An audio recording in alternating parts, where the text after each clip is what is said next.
Posle gimnazije polagao prijemni ispit na filmskoj režiji. Pao je. Upisao je Fakultet političkih nauka i čim je diplomirao, zaposlio se u državnoj bezbednosti. Počeo je 1975. kao obični operativac. 15 godina kasnije stao na čelo službe, jednog od stubova režima. Nije bio kabinetski tip.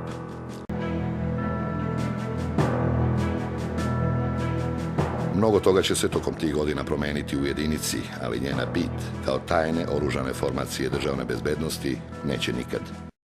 Idite napred, lomite neprijatelja! Jedinica je delovala munjevito. Ajmo, braćo!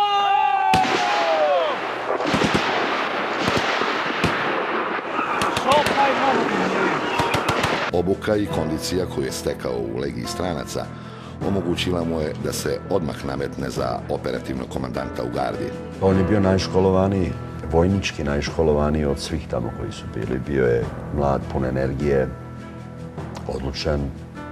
Vrlo brzo se vidjelo da on mnogo zna i zato je i bio postavljen na mesto jednog od glavnih instruktora, a kasnije jednog od glavnih komandanata Srpske vojačke garde. Imao je on terensko znanje. Znao je on šta je puška, znao je on šta je jedinica, znao je on šta su minska polja.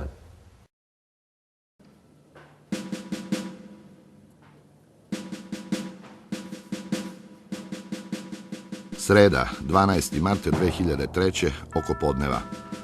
Za premijera Zorana Đinđića još jedan radni dan.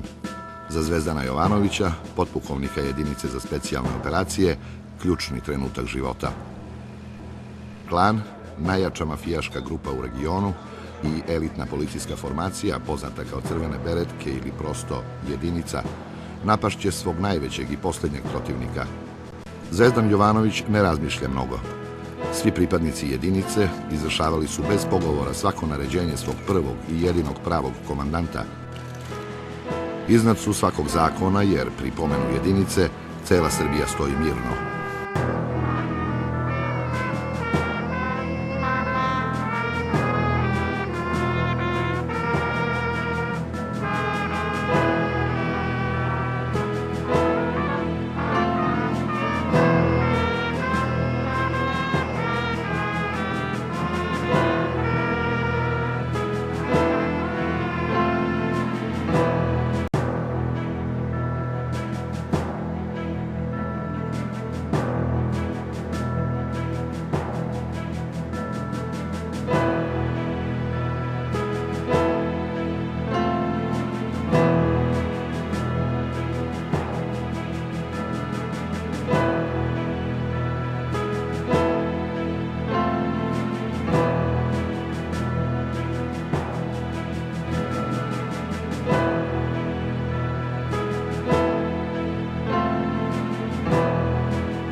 U martu 2003.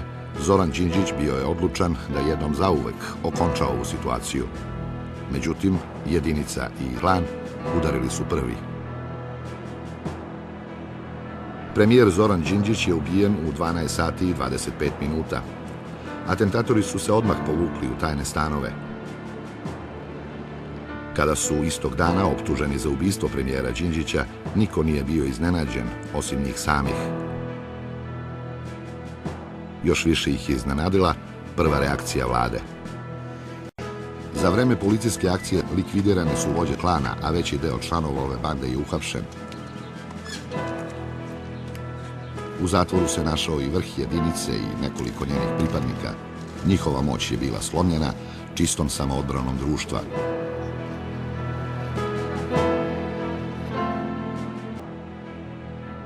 Ali kako je bilo moguće da jedinica godinama bude država u državi, van bilo kakve kontrole?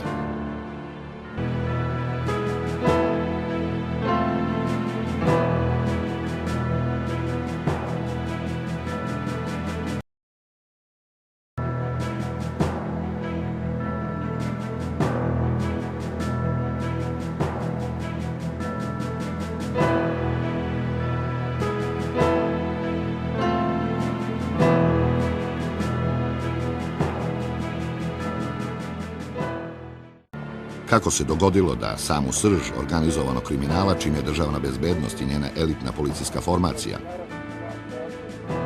Kako to da se grupa naoružanih i opasnih ljudi usudila da kroji sudbinu čitave nacije? Odgovori na ova pitanja leže u korenima samog postojanja jedinice,